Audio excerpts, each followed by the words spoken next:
जी, हम शुरू करने वाले हैं नया नावल कराकरम का ताजमहल। तो ये मेरा फर्स्ट टाइम है, इसीलिए छोटी-मोटी गलतियों को इग्नोर करें क्योंकि ये पहली बार है। चलिए शुरू करते हैं। पहली चोटी। नवाए वक्त मंगल 16 अगस्त 2005 राकापोशी पर ग्लेशियर फटने से कोहे पेमा लड़की गिरकर हलाक। हुंजा एएफपी राकापोशी सर करने वाली टीम की एक लड़की ग्लेशियर फटने से कई फीट गहरे शगाफ में गिरकर हलाक। गैर मुल्की खबर रसाई एजेंसी के मुताबिक गुज़िश्ता रोज़ सुबह 3 से 4 के दरमियान पाक तुर्क ब्रिटिश एक्सपीडिशन की एक कोहे पेमा चढ़ाई के दौरान बर्फ फटने से ज़ाहिर होने वाली पहाड़ों की दर्ज में गिर गई। एक्सपीडिशन टीम ने लड़की की फौरी हलाकत की तस्दीक कर दी। मज़ीद तफसीलात मालूम नहीं हो सकी। बुध 20 जुलाई 2005 एक माह कबल सफ़ेद गेट अबूर करके उसने चंद लम्हे रुककर इर्द-गिर्द का जायजा लिया। गेट से आगे सफ़ेद पत्थरों से बना खूबसूरत और तवील ड्राइवे था और दाएं जानिब खुला सा लान, जिसके दहाने पर बने जदीद तर्ज के बरामदे में बिछी 4 कुर्सियों में से एक पर निशा बैठी थी। उसके हाथ में सुबह का अखबार था जो वो आदतन शाम के वक्त ही पढ़ा करती थी। निशा को सामने पाकर वो तेज-तेज कदमों से चलती ड्राइवे अबूर करके बरामदे तक आई। इससे पहले कि निशा उसके इस्तकबाल के लिए उठती, वो एक हाथ कमर पर रखे नाक और अबरू चढ़ाकर पूछने लगी, ये लड़का कौन था? कौन सा लड़का? उसने अखबार तह कर मेज पर रख दिया। उसके लहजे में हैरत थी। वही जो बाहर खड़ा है। बाहर खड़ा है? निशा हैरान सी हुई। एक नज़र उसने परीशे के चेहरे के बिगड़े जाविये और खड़े होने के दाराना अंदाज देखा। किसकी बात कर रही हो? वही जो हसीब के साथ खड़ा है। ओह, वो हसीब का दोस्त है, मिलने आया था और अब तो वापस जा रहा था। क्यों? खैरियत?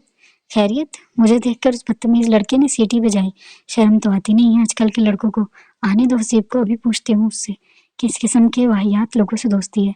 कम ऑन परी। निशा ने वापस कुर्सी पर बैठते हुए अपनी मुस्कुराहट दबाई और एक नज़र उसे देखा। सादा गुलाबी शलवार कमीज में मलबूस, अपने सीधे और बेहद स्याह बालों को ऊंची पोनीटेल में मुकीद किए, पाँव में सफ़ेद और हल्के गुलाबी जोगर्स पहने वो बहुत खफकी से निशा को देख रही थी।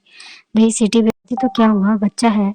हाँ, 6 फुट का बच्चा है। हसीब का क्लास फेलो है, यानी होगा 17-18 साल का, मतलब उम्र में हमसे कम से कम 8 साल छोटा, तो बच्चा ही हुआ ना। वो अपनी कज़न की बनिस्बत ज़्यादा लापरवाह रही थी। और ये तेरे हाथ में क्या है? लो, मरी क्यों जा रही है? तुम्हारे लिए ही है, बीफ चिली बनाया था, सोचा कुछ तुम्हें भी दे आऊं। उसने डोंगा निशा को दिया। उसका मुंह सख्त ऑफ था। वाह, मम्मी को बीफ चिली बहुत पसंद है। निशा का उसके मूड को खातिर में लाने का कोई इरादा नहीं था। हाँ, तो ममानी के लिए ही आती हो, कौन सा तुम्हारे लिए बनाया है? तो निशा आपी, दरअसल परी आपा हमें बीमार करके अपनी डॉक्टरी चमकाना चाहती हैं। अपने दोस्त को रुखसत करके हसीब भी वहीं आ गया। तुम्हारे लिए नहीं है, मुंह धो रखो। शेरों के मुंह धुले हुए होते हैं आपा। याद आया, तुम्हें तो मामू और मुमानी चिड़ियाघर से लाए थे। कम ऑन, वो हंसने लगा। वैसे किस लोफर लफंगे की बात हो रही थी? वही जिसके साथ बाहर गेट पर खड़े तुम कहके लगा रहे थे। वो बदतमीज लड़का मुझे देखकर सीटी बजा रहा था। कैसे लड़कों से दोस्ती है तुम्हारी? अरे वो मेरा दोस्त है, बड़े बाप का बेटा है, और वो आपको देखकर सीटी नहीं बजा रहा था। वो तो बस उसकी आदत है, नेवर माइंड, वो थोड़ा सा स्पॉइल्ड चाइल्ड है।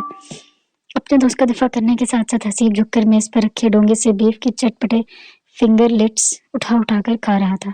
और संभल कर आपा, इसका बाप सदर पाकिस्तान का दोस्त है।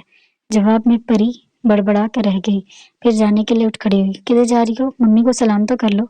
50 गज के फासले पर मेरा घर है, फिर आ जाऊंगी, अभी मुझे जाना है। भाई, ब्रेकिंग न्यूज़ तो सुनती जाओ। हसीब और उसके 4 दोस्त राकापोशी बेस कैंप का ट्रैक कर रहे हैं।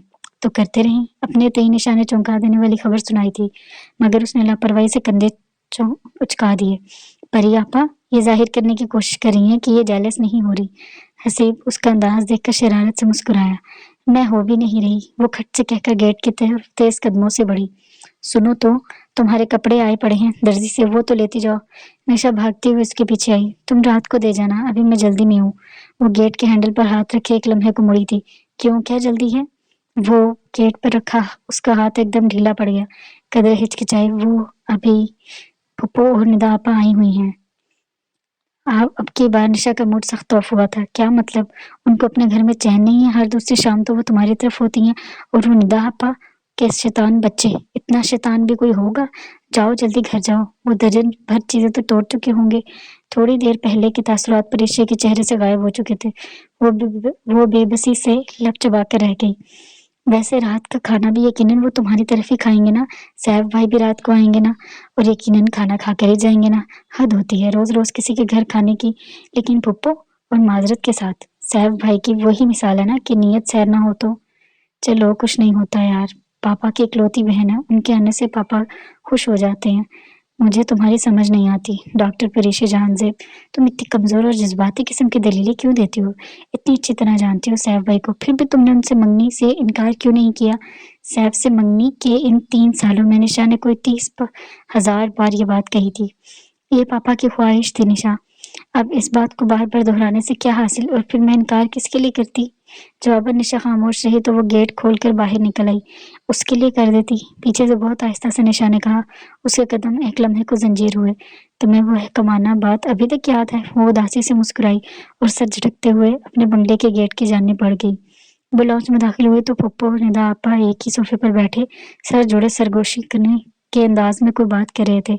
उसे देखकर फौरन सीधी हो गई। तुम किधर गई थी?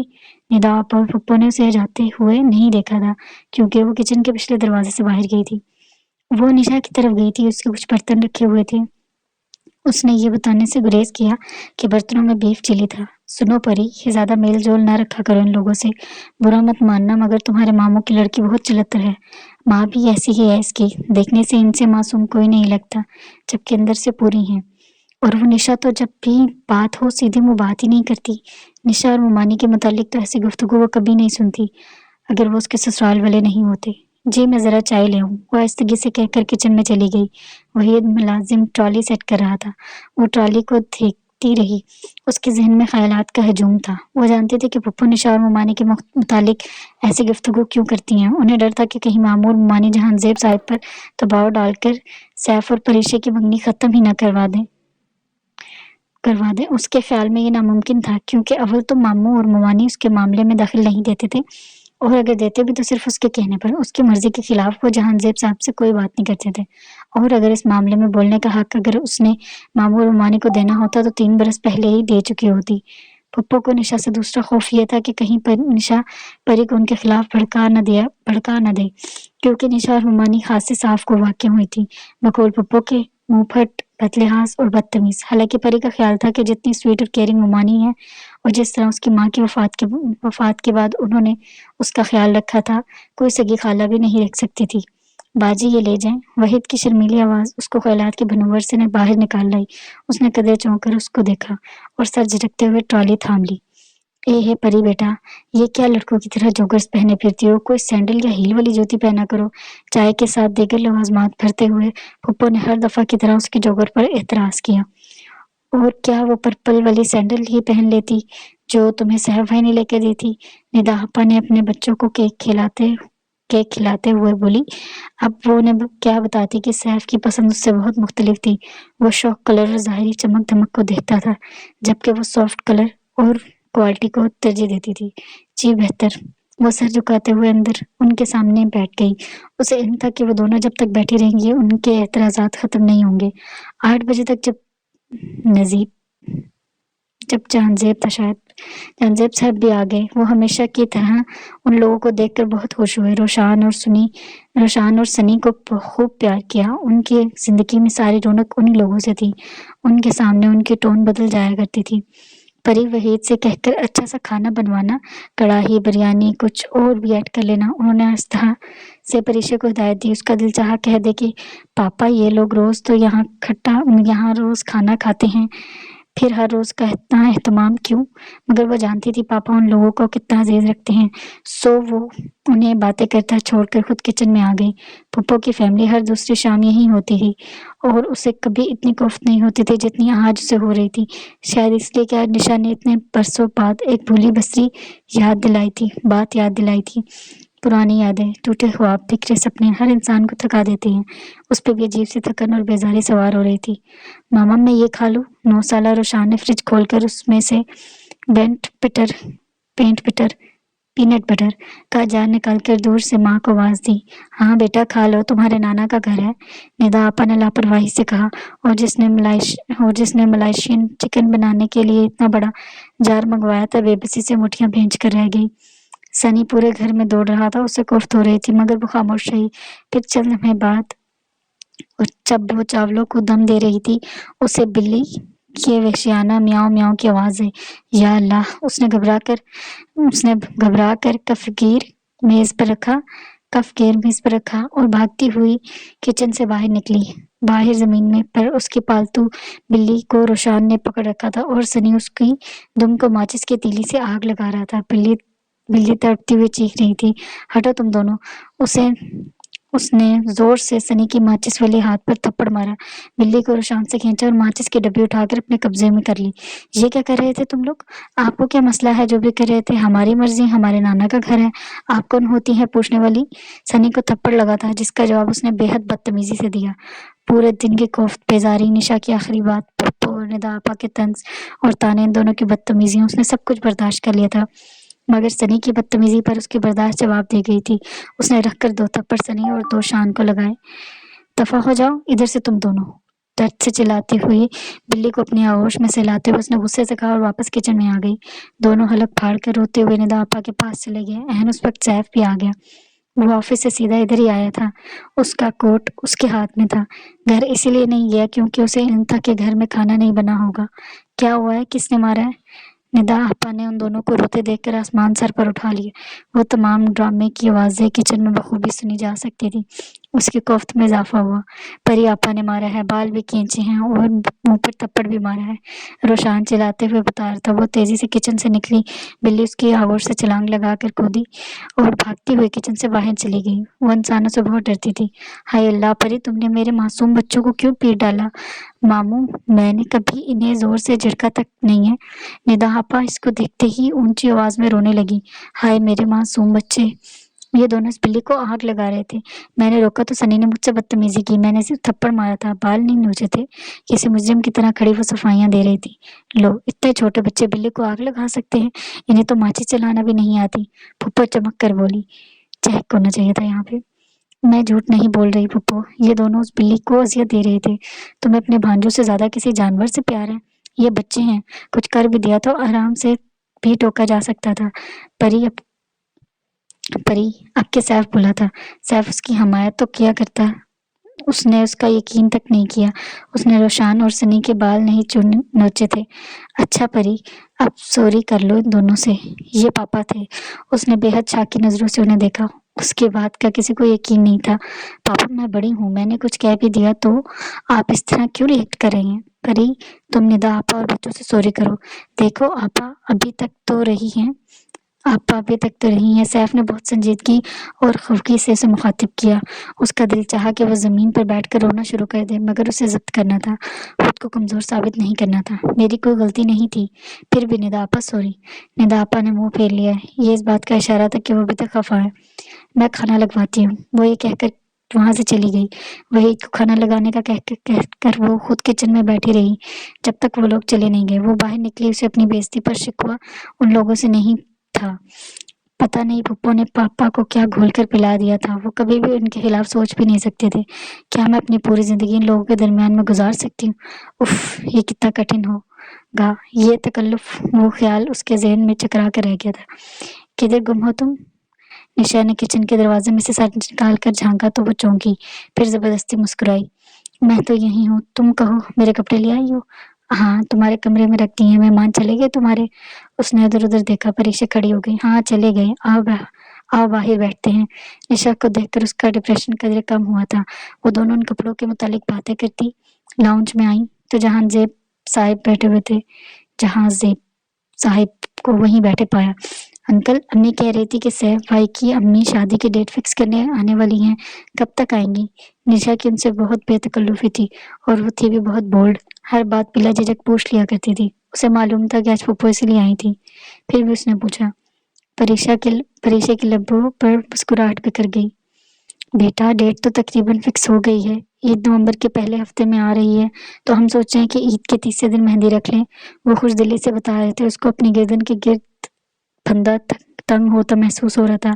ایک دم کمرے میں گھٹن اتنی بڑھ گئی کہ اس کا سانس رکنے لگا۔ نشا، اچانک اسے کچھ یاد آیا تھا۔ حسیب اور اس کے دوست ہنزا جا رہے ہیں نا، تم نے آج بتایا تھا۔ ہاں، وہ راکا پوشی بیس کیمپ کا ٹریک کر رہے تھے۔ کون کہاں جا رہا ہے؟ ان کی سرگوشیاں وہ ٹھیک سے نہیں سن سکے۔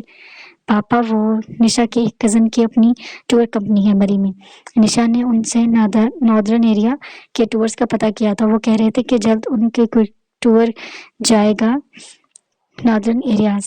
तो पापा मैं निशा के साथ चली जाऊं बस 3-4 दिन के लिए। मगर निदा तो हफ्ता भर के लिए महके तुम्हारी वजह से आई है। उसकी नंद का कोई मसला था तो उसके सास और शौहर चंद दिनों के लिए सियालकोट गए थे। वो अगला पूरा हफ्ता इधर आ गई कि तुम्हारे साथ मिलकर शादी की शॉपिंग कर लेगी। वो सोच रही थी कि चंद दिनों तक किसी दूर दराज पुरफिजा मकाम पर चली जाए। मगर जैसे ही पापा ने निदा आपा के एक हफ्ते की छुट्टी का बताया, उसने पक्का इरादा कर लिया कि वो जल्द ही इस्लामाबाद से पूरे हफ्ते के लिए गायब हो जाएगी। वो किसी के साथ भी शॉपिंग कर सकती थी मगर निदा आपा के साथ नहीं। अच्छा, मगर किस जगह जाना चाहती हो तुम? वो नीम रजामंद थे। वो जवाबन कहना चाहती थी कि हुंजा गिलगित कर दूं, मगर उसे मालूम था कि इन इलाकों का नाम सुनकर पापा सख्ती से इनकार कर देंगे। पेशावर, सवात, कलाम इसी साइड जाएंगे। उसने सवात का जिक्र इसलिए किया कि वहाँ कोई 2500 फुट बुलंद पहाड़ न था और ये सबसे बड़ी वजह थी कि पापा ने अगले ही लंबे से इजाजत दे दी। उसने बेख्तियार एक चोट निगाह अपने बाएं कंधे पर डाली। सिर्फ इस कंधे की वजह से वो स्कर्दो साइड पर हिमालय और कराक्रम के पहाड़ों पर नहीं जा सकती थी। जहांजेब साहिब उठकर अंदर चले गए तो निशा तेजी से उसकी तरफ मुड़ी। मैंने कब पता किया था जावर भाई की टूर कंपनी से? नहीं किया तो अब कर लेना। उसने लापरवाही से शाने उचकाए। निदा आपा की बीमा फैमिली अहमद के बाइस चंद लम्हे पहले तक उसके सर में जो दर्द की टीस उठ रही थी वो अब गायब हो चुकी थी। तुम इस्लामाबाद की किसी टूर कंपनी का नाम नहीं ले सकती थी। अब खामखा झूठ को सच साबित करने मरी जाना पड़ेगा। और अगर तुम्हें इतना शौक हो रहा है सैर सपाटे का तो हसीब और उसके फ्रेंड्स के साथ राकापोशी चले जाते हैं, जिसकी इजाजत पापा मुझे कभी नहीं देंगे। और हसीब की दोस्त, उसकी निगाहों के सामने शाम वाला वो लड़का आ गया जिसने उसे देखकर बेख्तियार सीटी बजाई थी। उसने तनफ्फुर से सर झटका। मैं हसीब के दोस्तों का सर फाड़ सकती हूँ, उनके साथ 4 दिन पैदल राकापोशी का ट्रैक नहीं कर सकती। उसको वो लड़का बहुत ही बुरा लगा था। निशा खामोश हो गई। निशा के जाने के बाद वो अपने कमरे में आ गई। उसके कमरे की तरतीब ऐसी थी कि शुक्रिया अरूसा अली, जिन्होंने बुक से देखकर उर्दू में वो मोबाइल भी पर लिखकर नावल पेज को दिया, जिनकी वजह से आप सब ये नावल पढ़ रहे हैं। अच्छा खैर, ये कोई इंट्रो है शुक्रिया अरूसा अली का, जिन्होंने बुक्स में से देखकर ये नावल दिया। खैर ठीक है, तो हम उसके कमरे की पढ़ते तरतीब। दरवाज़ा खुलते ही सामने पलंग नजर आता था, जिसके सरहाने दीवार पर तोमास ह्यूमर का बहुत बड़ा चिस्पा था। कमरे के बाकी 3 दीवारों पर में से 2 पर मीम्स और चंद जापानी कोहे पैमाओं की हवेजा थी। इन तस्वीर को देखते ही उसकी उदास मुस्कान ने उसके लबों का हाथा कर लिया। परिशे जहाजेब, जिसका नाम आखिरी हिस्से शय हटा कर सब उसे परी कहते थे, बचपन से ही एक आइडलिस्ट थी। वो उन लोगों में से थी जिनके लिए कुछ भी नामुमकिन नहीं होता था, जिन्हें चैलेंजेस का सामना करने में मजा आता था। सैफ से मंगनी से पहले तक वो वाकई पुरजोश थी, मगर इन 4 बरसों में बहुत कुछ बदला था।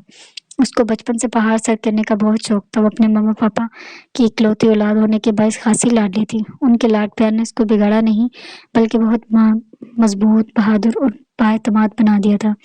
उसको मामा को ये क्या लिखा है उसको मामा को उसका कोहे पैमा उसकी मामा को उसको उसका ये होना चाहिए था। उसकी मामा को उसका कोहे पैमाई का शौक बहुत अजीज था और ये सबसे बड़ी वजह थी जिसके बायस मामा उसको 1995 में अपने साथ इंग्लैंड ले गई थी। पापा इसकी वजह से अपने बिजनेस भी उधर ही मुंतकिल कर दिया था, मगर वो लंदन में होते थे और मम्मा परिशे लेक डिस्ट्रिक्ट में।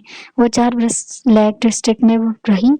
वहाँ उसने बहुत कुछ सीखा। उस दौरान वो सिर्फ एक दफ़ा पाकिस्तान आई थी और फिर सर्दियों की चौथियों में गर्मियों की छुट्टियाँ वहाँ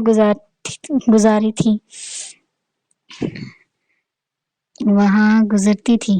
वो एक टीन एज सेक्रेट था जिसकी भिनक बहुत उल्टे अल्फाज लिखे हैं, जिसकी भिनक अगर पापा को पड़ जाती तो वो बहुत खफा होते। अलबत्ता मामा जानती थी। दोनों बार उसे अपने से 8-9 साल बड़ा सैफुल मलूक बहुत बुरा लगा था। वो उससे बहुत लाड उठवाता था और उसको बड़ी अजीब निगाहों से तकता था। उसे उसके निगहबानियां अच्छी लगती थी, ना बातें। उसने एक दफे دفعہ پریشے سے جب یہ کہا تم بہت خوبصورت ہو تو اس نے سیف کو بری طرح جھڑک دیا۔ 6 سال پہلے زندگی کس حد تک بدل گئی تھی۔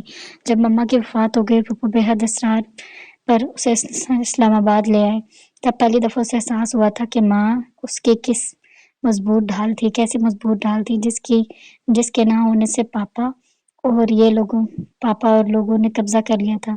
وہ بزنس پڑھنا چاہتی تھی مگر پپو نے پاپا کو مجبور کیا کہ وہ پریشے کو ڈاکٹر بنائے۔ یوں اس کا 1 سال ضائع ہو گیا مگر وہ میڈیکل میں پہنچ گئی تھی۔ پھر 2001 کی جولائی میں کچھ ایسا ہوا کہ اس کا کوہ پیمائی کا کیریئر ختم ہو گیا۔ سپانتک کے ناقابل فراموش حادثے کے بعد پاپا نے اسے کوہ پیمائی پر پابندی لگا دی تو اس نے خاموشی سے ان کا فیصلہ مان لیا۔ اگلے سال پاپا نے اسے بتایا کہ انہوں نے اس کا رشتہ سیف سے طے کر دیا ہے۔ اسے کوئی اعتراض تو نہیں، تب بھی اس نے خاموشی سے سر جھکا دیا۔ ہاں، تب اس نے ایک دفعہ اس کے متعلق ضرور سوچا تھا جس کا اسے برسوں سے انتظار تھا۔ لیک ڈسٹرکٹ جانے سے پہلے وہ ایک خوابوں میں رہنے والی کم عمر لاپرواہ سی لڑکی تھی جس کے آئیڈیالزم نے اسے ایک زندگی بھر بھانس کی طرح چبھنے والا خواب دیا تھا۔ بھانس کی طرح اس اجنبی کا خواب جس کا انتظار ہر لڑکی کرتی ہے۔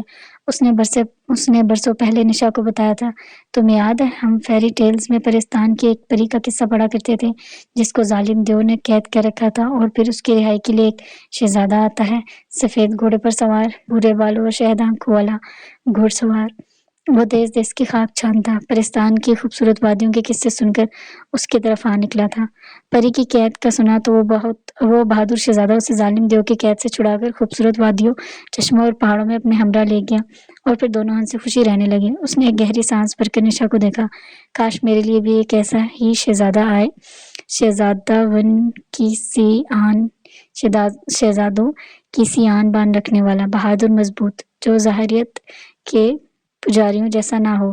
یہ کوئی کچی عمر کا سپنا نہیں تھا، ایک امید تھی، ایک وجدان تھا کہ کوئی ہے جس کے لیے تخلیق کیا گیا ہے، وہی جو دیس کی خاک چھانتا کسی اس پرستان میں نکلے گا جس کو دیکھ کر اس کا دل کہے گا کہ ہاں، ظالم دیو کی قید میں موجود اس پری نے صدیوں سے اسی کا انتظار کیا تھا۔ ہاں، یہی تو ہے جس سے اس نے روح سے وجود میں آنے سے قبل عشق کیا تھا، جو اس کی ذات کا ٹوٹ کر بکھرنے والا ایک گمشدہ حصہ تھا۔ اور ہاں، وہ یہ بھی تو کہتی تھی کہ اگر میں پریوں کی ہی طرح حسین ہوں تو یوں ہی کسی سے شادی نہیں کروں گی، بلکہ وہ جیسے پریاں اور شہزادیاں شرائط رکھتی ہیں نا، 7 سوالوں کی شرائط، سامری جادوگر کے منکے کی شرط، ویسی ہی شرط رکھوں گی۔ تو نشا نے بے حد تجسس سے پوچھا، کیسی شرط؟ تب وہ کھلکھلا کر بولی، میں صرف اس کا ہاتھ تھاموں گی جو میرے لیے دنیا کا سب سے خوبصورت پہاڑ راکا پوشی سر کرے گا۔ کتنے ہی برس گزرتے گئے، وہ خوابوں کا شہزادہ نہ آیا، یہاں تک کہ تمام خواب پریشے کو بچکانا اور احکامانہ لگنے لگے۔ اب نشا کے ساتھ ان پر خوب ہنستی تھی، پھر سیف سے منگنی کے بعد اس نے ہنسنا بھی چھوڑ دیا۔ آج اتنے عرصے بعد نشا نے اسے وہ بات یاد دلائی تھی، وہ احکامانہ اور بچکانہ بات۔ ہاں، وہ بچکانے خواب ہی تو تھے۔ اب پریشی جہانزیب کی سمجھ میں آ گیا تھا کہ وہ پری نہیں ہے، وہ خوبصورت صحیح مگر ایک عام سی لڑکی ہے، اور عام سی لڑکیوں کے لیے شہزادے نہیں آتے۔ ہفتہ 23 جولائی 2005 14,000 فی کس کا پیکج ہے، 8 دن کا ٹور۔ ہاں ٹھیک ہے، 14,000 فی کا پیکج ہے، کس نہیں آگے 14,000 فی کا پیکج ہے، 8 دن کا ٹور، تمام انتظام کمیٹی کے ذمہ۔ ٹھیک ہے، واو یار زبردست۔ زاور بھائی کے آفس سے نکلتے ہوئے نشا بہت خوش ہوئی، لگتا ہے بارش ہونے والی ہے۔ سڑک کنارے بہت آہستہ چلتے ہوئے پریشی نے سر اٹھا کر آسمان کو دیکھا۔ وہ دن کے 3 بجے کا عمل تھا مگر سیاہ بادلوں نے ڈھکے آسمان نے جولائی کی دوپہر کو ٹھنڈی شام میں تبدیل کر دیا تھا۔ وہ ورکنگ ڈے تھا، شاید اس لیے سڑک پر رش نہ ہونے کے برابر تھا، ورنہ مری جیسے گنجان آباد علاقے میں سڑک پر ادھر ادھر بس اکا دکا لوگوں کا پھرنا خاصی غیر معمولی بات تھی۔ پریشی اور نشا باتیں کرتے ہوئے آہستہ آہستہ بلند ہوتی سڑک پر چل پڑی۔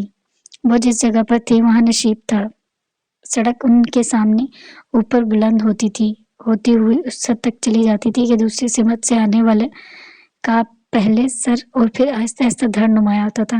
وہ دراصل کسی پہاڑی کی چوٹی تھی جس کو کاٹ کر سڑک بنائی گئی تھی۔ سڑک کی دائیں جانب کھائی تھی جس سے بچنے کے لیے پتھروں کے چھوٹے چھوٹے ٹکڑوں کی ایک باڑ سی بنی تھی۔ وہ دونوں ان سفید بلاکس کے ساتھ چل رہی تھی۔ थक गई हो। निशा ने उसे चूने से ढके पत्थर के सफेद ब्लॉक पर खाई की जाने पुष्ट करके बैठते हुए देखा तो पूछ लिया, नहीं बस यूं ही। वो घुटनों पर कोनियां निकाले, ठोडी के नीचे हथेली जमाए, बुलंद होती सड़क को गर्दन ऊंची करके बहुत उदासी से देखने लगी। बारिश से चंद लम्हे पहले का मौसम उसे हमेशा अफसुदा कर दिया करता था। कहीं और बैठ जाओ परी, यहाँ से जरा पीछे हुई तो गिर जाओगी। निशा ने फिक्रमंदी से उसे यूं इतनी खतरनाक जगह पर बैठे देखकर कहा। उसका हल्का गुलाबी और सफेद इम्तजाज वाला लॉन का सूट सफेद पत्थर के ब्लॉक का हिस्सा लग रहा था। नहीं गिरती। वो लापरवाही से गर्दन मोड़कर पीछे दिखाई देने वाली सरसब्ज पहाड़ियां देखने लगी। मार्गला की पहाड़ियों पर उस रोज बादल उतरे हुए थे, पानी से लदे भारी सुरमई बादलों ने। फिर यकायक उन्होंने अपना बोझ बारिश के कतरों की सूरत नीचे गिराना शुरू कर दिया। परीक्षा ने बेख्तियार अपने दोनों बाहें सामने फैला दी। बारिश के नन्हे कतरे उसकी हथेलियां भिगोने लगे। इस लम्हे उसकी समातों में किसी घोड़े के टापों की आवाज गूंजी। उसने हथेलियां नीचे गिरा दी और किसी ख्वाब किसी कैफियत में सर उठाकर बुलंद होती सड़क को देखा। उस बुलंदी से पीछे का मंजर उसकी निगाहों से ओझल था। टापों की आवाज वहीं से आ रही थी। वो एकटक बुलंदी की जानिब जाती सड़क को देखे गई। पहाड़ी की दूसरी जानब से कोई घोड़ा दौड़ाता हुआ उसकी तरफ आ रहा था। हर गुजरते लम्हे घोड़े की टापों की आवाज बुलंद होती जा रही थी। उसे लगा वो सड़क के बुलंद हिस्से की निगाहें हटा नहीं सकेगी। वक्त जैसे ठहर सा गया। लम्हे थम गए। बारिश के कतरे फिजा में रुक गए थे। हर तरफ खामोशी थी। आने वाले का सर पहले नुमाया हुआ था। वो घोड़े की भाग थामी उसे बहुत महारत से सड़क पर दौड़ाता नशीब की सिमतार था। उसका घोड़ा सफेद था, चूने के पत्थर के ब्लॉक से भी ज्यादा सफेद और चमकदार। वो उसी तरफ आ रहा था। उसकी नजरें भी अपने घोड़े पर थी। वो पलके झुकाए बगैर उसे देखी गई। इतनी दूर से भी वो देख सकती थी। घोड़ा सवार की आंखों का रंग हल्का और बहुत चमकदार। उसकी रंगत सुनहरी माइल सुर्ख सफेद थी। नाक खड़ी और यूनानी तर्ज की थी। बेहद मगरूर नाक। उसने आधे आस्तीनों वाली नीली शर्ट के ऊपर बगैर बाजुओं वाली सफेद लेदर जैकेट, जिसकी बहुत सारी जेबें थी, पहन रखी थी। गर्दन के गिर्द खूबसूरत सुर्ख रंग का मफलर बंधा था। जैकेट और मफलर हल्के मटेरियल के थे, जिनका मकसद सर्दी से बचाव नहीं बल्कि यूं ही फैशन और स्टाइल था। बरसती बारिश में उसके भूरे बाल माथे पे चिपके हुए थे, मगर वह जैसे हर चीज से बेनियाज अपने घोड़े की जानिब मुतवज्जा था। उसने अपना घोड़ा उन दोनों के करीब सफेद ब्लॉक्स के साथ रोक दिया और गर्दन तिरछी करके रखों पे मौजूद पहाड़ियों को देखने लगा। वो पीछे वाले मंजर से जैसे गैर मुतमईन सा था। शायद घोड़ा खड़ा करने का कोई सही जगह नहीं मिल रही थी। बारिश रुक चुकी थी। हवा फिर से चलने लगी। परी के गीले बाल उसके चेहरे को छू रहे थे, मगर वो तो शख्स से निगाहें हटा ही नहीं पा रही थी। वो अब एक जगह घोड़ा खड़ा कर मुतमईन सा हो गया था। तभी गर्दन में लटकते कवर से कैमरा बाहर निकाला और चेहरे का रुख उन दोनों की जानिब किया। बात सुनो, उसने परेशा को बराह रास्त मुखातिब किया। उस पल जैसे कोई तिलिस्म टूटा। सहर, ख्वाब, ख्याल सब खत्म हो गया। वो जैसे अब होश में आई और चौंक कर उठ खड़ी हुई। जी, उसने अपने अजली पुरएतमाद अंदाज में संजीदगी से जवाब दिया। उसे खुद पर हैरत हुई थी कि वो इतनी बेखुद और मशहूर क्यों हुई थी। घोड़े सवार ने अपना कैमरा उसकी जानिब बढ़ाया। क्या तुम मेरी तस्वीर उतार सकती हो? वो शस्ता अंग्रेजी में उससे मुखातिब था। उसका सर खुद ब खुद अस्बात में हिल गया। उसने कैमरा थाम लिया। सुनो, पिक्चर यूं खींचना कि ये घोड़ा और पीछे वाली पहाड़ी अच्छी तरह आए। वो जो इतनी देर से गालिबन उस तस्वीर के लिए ही घोड़ा मुनासिब जगह पर खड़ा करा था, अब बहुत मुहज्जब अंदाज में हिदायत देते हुए कहने लगा। उसने कैमरे को देखा, बिल्कुल वैसा ही ओलंपिक्स का डिजिटल कैमरा वो भी इस्तेमाल करती थी। उसने कैमरा चेहरे के सामने लाकर उसे एक LED स्क्रीन को देखा और फिर रेडी कहे बिना तस्वीर खींच ली। तुम्हारा शुक्रिया, मगर क्या ये पहाड़ आए थे? बगैर रेडी गए तस्वीर खींचने पर उस अजनबी घोड़े सवार को कदर बेचैनी हुई थी। उसने एक नज़र उसकी शायद आंखों में देखा और फिर सर हिला दी। हाँ, बहुत खूबसूरत तस्वीर आई है। निशा ने परेशिया के हाथ में कैमरे की स्क्रीन पर मौजूद तस्वीर को देखकर कहा। उसे ख्याल आया कि निशा भी वहीं मौजूद थी। वैसे तुम्हारा घोड़ा? निशा ने अगली बात की। नहीं, मैंने किराए पर एक आदमी से लिए। असूलन इस घोड़े की बात थामे मेरे हमरा चलना चाहिए था, मगर उसको भगाकर यहाँ ले आया। वो शक्ल से बहुत मगरूर था। उस वक्त बहुत बेतकल्लुफी के साथ अंग्रेजी में बात कर रहा था। अंग्रेजी? परी ने गौर से उसे देखा। वो अंग्रेजी को क्यों बोल रहा था? उसे गौर से देखने पर एहसास हुआ घोड़े पर सवार वो भूरे बालों और गोरी रंगत वाला लड़का मर्द पाकिस्तानी नहीं, कोई गैर मुल्की था। वो उसकी शिनाख्त के मुतालिक सही अंदाजा नहीं कर सकती थी। तुम दोनों एक मिनट ठहरो, मैं उस आदमी का उसको घोड़ा वापस करके आऊं। उसने फिर महारत से घोड़ा मोड़ा और उसे बुलंद होती सड़क की तरफ भाग कर ले गया। कितना गुड लगिंग था यार। निशा उसके जाते ही बेहद सताइशी अंदाज में बोली। पता नहीं, वो सर झटक कर दाईं जानिब खड़े ऊंचे पहाड़ों को देखने लगी। बादल गायब हुए थे। ओह निशा, वो अपना कैमरा मुझे दे गया है। एकदम उसे हाथ में कमरे पकड़े कैमरे का ख्याल आया। वो परेशान सी हो गई। वापस आए तो दे देना। हालांकि वो उसके वापस आने से पहले पहले निकलना चाहती थी, मगर हाथ में पकड़ा कैमरा उसका इंतजार करने पर मजबूर कर रहा था। चंद मिनट बाद ही वो उन्हें बल खाती सड़क पर से नीचे उतरते हुए अपनी जानिब आता दिखाई दिया। घोड़े पर सवार होने की वजह से उसका कद काट उन्हें ठीक से नजर नहीं आया था, मगर जैसे वो उनके करीब आया उसे एहसास हुआ कि वो उससे खासा लंबा है। वो समझ रहा था मैं उसका घोड़ा लेकर भाग गया हूँ। उनके करीब आकर वो हंसते हुए बता रहा था। हंसते हुए उसकी शहद आंखें छोटी हो जाती थी। वो अंदाजा न कर सके कि वो हंसते हुए ज्यादा पुरकशिश लगता है या लब भेंचे। तुम इतने खतरनाक तरीके से राइड क्यों कर रहे थे? निशा को बुजुर्गी झाड़ने का शौक था, तो उस लापरवाही पर उसको डांटना अपना फर्ज समझा। मैडम, मैं 5 साल की उम्र से राइडिंग कर रहा हूँ और घोड़ों को बहुत अच्छी तरह जानता हूँ। उसने मुस्कुराते हुए सर झटका। वो और निशा सड़क के किनारे आहिस्ता आहिस्ता चहलकदमी करने लगी। परीक्षा वहीं खड़ी रही और दफतन उसे कैमरे का ख्याल आया। सुनो, उन दोनों ने पीछे मुड़कर देखा। तुम्हारा कैमरा। उसने कदरे जोर से कैमरा उसके हाथ में थमाया। वो मुस्कुरा कर रह गया। शुक्रिया। सुनो, तुम्हें यूं अपना इतना कीमती कैमरा देकर नहीं जाना चाहिए था। मैं अगर लेकर भाग जाती तो? वो फिर मुस्कुराया। मुझे पता था तुम ऐसा नहीं कर सकती। सीने पर हाथ बांधे वो उसके सामने खड़ा हुआ। अगर मेरी जगह कोई और होता तो तुम्हारा कैमरा लेकर भाग चुका होता। तुम्हारी जगह कोई और होता तो मैं कैमरा हरगिज न देता। वो मुस्कुराहट दबाए बहुत संजीदगी से बोला। वो उसी के अंदाज पर सर झटक कर सड़क की दूसरी जानिब फैली दुकानों के कितार को देखने लगी। वहां रश अब बढ़ने लगा था। निशा ने इस बदतमीजी पर उसे घूरा भी, मगर वो उसे देख भी नहीं रही थी। घुड़सवार गर्दन झुकाए कैमरा स्क्रीन पर निगाह डाली और जेरे लब बढ़वाए। अच्छी तस्वीर खींचने का शुक्रिया। तस्वीर देखकर उसने सर उठाते हुए कहा और कैमरे को कवर में डाल दिया। वो मगरूर नजर आने की अदाकारी करती जवाब दिए बिना दुकानों को देखती रही। तुम इस तस्वीर का क्या करोगे? उसके बेरुखी के असर को कम करने के लिए निशा ने बहुत दोस्ताना अंदाज में उसे मुखातिब किया। मैं 20 बरस बाद एक सफरनामा लिखूंगा। उसकी फ्रंट पर यह तस्वीर लगाऊंगा। और इस तस्वीर का कैप्शन क्या होगा? निशा ने दिलचस्पी से पूछा। मैं उसके नीचे लिखूंगा, इस कोहे पहमा की तस्वीर जो राकापोशी सर करने जा रहा था।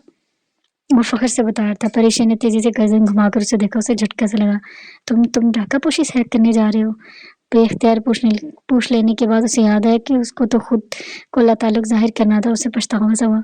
हाँ। परीक्षा बेसाख्त हो गई, पर उसने बड़ी मुश्किल से अपनी मुस्कुराहट छुपाई थी। खैर, राकापोशी सर करना कोई इतनी बड़ी बात तो नहीं है। एवरेस्ट या कि टूरिस्ट करना असल कामयाबी है। कहकर वो फिर से दुकानों को देखने लगी। उफ, कितनी गलतियां हैं। वैसे कल हम लोग एक टूर कंपनी के साथ कलाम जा रहे हैं। निशा के बताने पर घुड़सवार ने आंखें सिकोड़कर माल रोड की तरफ देखा। सनशाइन ट्रेवल्स काफी सामने था। उसने एक लम्हे को सोचा, फिर बोला, मैं भी कल कलाम जा रहा हूँ सनशाइन ट्रेवल्स के साथ। तुम किसके साथ जा रही हो? वाकई? तो हमारे साथ ही जा रहे हो। निशा को इस इत्तेफाक से अजहद खुशी हुई थी और परिचय को कुछ शक सा हुआ। ये तो बहुत अच्छी बात है। वैसे तुम्हारे दोस्त भी जा रहे हैं क्या? मुस्कुराहट लबों पर दबाए उसने बहुत मासूमियत से पूछा। परिचय ने रुख कदरे मस्जिद मोड़ लिया। हाँ, मगर तुम्हें कैसे पता ये मेरी दोस्त है? बहुत आसान, वो खूबसूरत है। उसके संजीदा अंदाज पर निशा हंस पड़ी, जबकि परिचय के माथे पर नागवारी की शिकन उभरी थी। मैं निशा हूँ, निशा सईद, और ये मेरी कजन कम दोस्त है, डॉक्टर परिचय जानजेब। परिचय।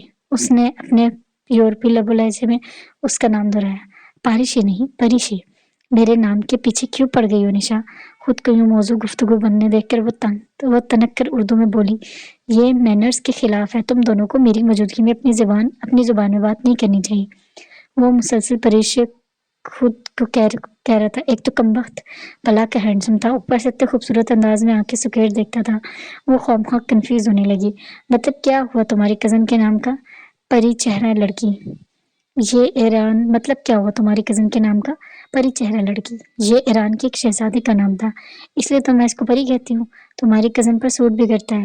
پری مطلب فیری، ہماری زبان میں بھی فیری کو پری کہتے ہیں۔ تم نے اپنا تعارف نہیں کروایا۔ اوہ سوری، میں افق ارسلان ہوں، ترکی سے آیا ہوں۔ ویسے پیشے کے لحاظ سے انجینئر ہوں، مگر ساتھ ساتھ ایک تجربہ کار کلائمبر بھی ہوں۔ تمہارے پاکستان میں دنیا کے سب سے خوبصورت پہاڑ ڈھاکہ پوشی کے لیے آیا ہوں۔ اس نے جھک کر اپنا تعارف کروایا۔ اور تم لوگ کیا کرتی ہو؟ نشا، ہمیں دیر ہو رہی ہے، میں گاڑی کی طرف جا رہی ہوں، چلنا ہے تو چلو۔ گدھے غصے سے کہہ کر وہ کھٹ کھٹ کرتی گاڑی کی طرف آ گئی۔ عجلت میں افق ارسلان کو خدا حافظ کہہ کر نشا دوڑتے قدموں کے ساتھ اس تک پہنچی۔